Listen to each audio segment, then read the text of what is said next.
आज हम प्रधानता से म्लेच्छराज के अनुयायियों के लिए जो 6 अनुशासन हैं, 60 में से 6 अनुशासन की आज हम चर्चा करेंगे। पहला अनुशासन यह कहता है, तुम्हारे हृदय में सदैव एक ज्योति जल रही है, जब भी कोई निर्णय करना हो उस ज्योति का अनुसरण करना। ये पहला नियम कहता है।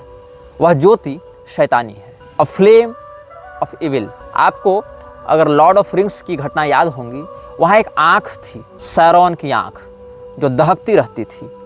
वो आग है, लेकिन वो आग नरक की आग है।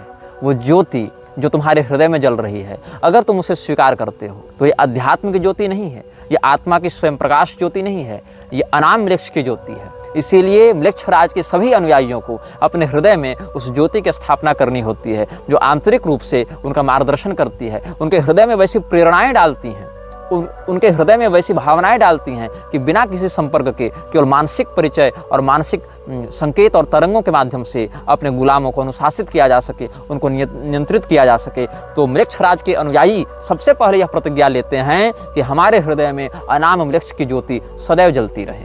अनाम म्लेच्छ ने म्लेच्छराज के अनुसार दूसरा नियम बनवाया। वह यह है कि जो तुमसे प्यार करे उससे तुम भी प्यार करो।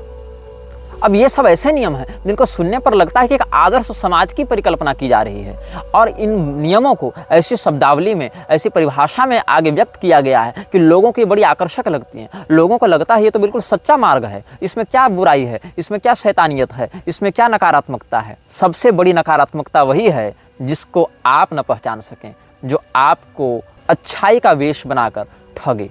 अनाम म्लेच्छ ने म्लेच्छराज को कहा कि तुम दूसरा नियम यह बनाओ कि जो तुमसे प्यार करे उससे तुम भी प्यार करो। अब इसमें एक समस्या यह होती है कि भाई कोई हमसे प्रेम कर रहा है तो हमसे घृणा कैसे कर सकते हैं, लेकिन ऐसी बात नहीं है। उसके प्रेम के पीछे क्या उद्देश्य हो सकता है, आप यह बात ध्यान में रखें कि रावण ने जब भगवती सीता का हरण किया था तो बारंबार कहता था कि हे सुंदरी, हम तुमसे प्रेम करते हैं, तुम उस वनवासी राम के पीछे क्यों पड़ी हुई हो, चलो हमारे प्रस्ताव को स्वीकार करो, हम तो मंदोदरी से भी ऊपर तुम्हारा आसन रखेंगे, हमारे हृदय में जो प्रेम है तुम्हारे लिए उसको एक बार स्वीकार कर लो।